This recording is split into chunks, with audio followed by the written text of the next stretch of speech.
सध्या भागात काय वातावरण आहे? सध्या भागात वातावरण अभि खतकर. महायुतीच, कारण आत्ता महायुती झाली तरच आम्हाला त्याचा फायदा काहीतरी होईल. रस्ते चालायला सुद्धा आम्हाला वाट नाही सरळ. पाण्याची टंचाई आहे तशी आहे चालू.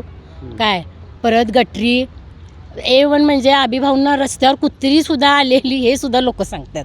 भरपूर कुत्री झालेत, कुठल्या मागण्या नाहीत अशा नाहीत. सगळ्या मागण्या त्या पूर्ण करण्यासारखाच माणूस आहे. अभिभावनी काम भरपूर केले, सत्ता नसतानाही त्यांनी काम केले. अनुभव आता कोरोनाच्या वेळेला त्यांनी भरपूर घरपोच जाऊन लोकांची सेवा केल्या. एखाद्या घरी जरी कोण असलं, आजी आजोबा असली तर ॲम्ब्युलन्स बोलवून त्या लोकांची न्यायाची सेवा केल्या. एखाद्याचं घरचं भांडण जरी असलं तरी अभि खतकर मिटवतात. एवढा हक्काचा अभि आहे. आणि आमची ह्यावेळी इच्छा आहे त्यांनीच निवडून यावं आणि सर्वांनी त्यांना सहकार्य करून आपल्या भागाचा विकास करून घ्यावा. सगळ्या महिला दुसरे शिंदे सरकारच व्हायचे चालू आहे. जसे कसे ते भाऊ आहेत की नाही, तसा अभिभाव आमचा भाऊ आहे. आणि आमची ह्यावेळी इच्छा आहे की आपली महायुतीच यावी.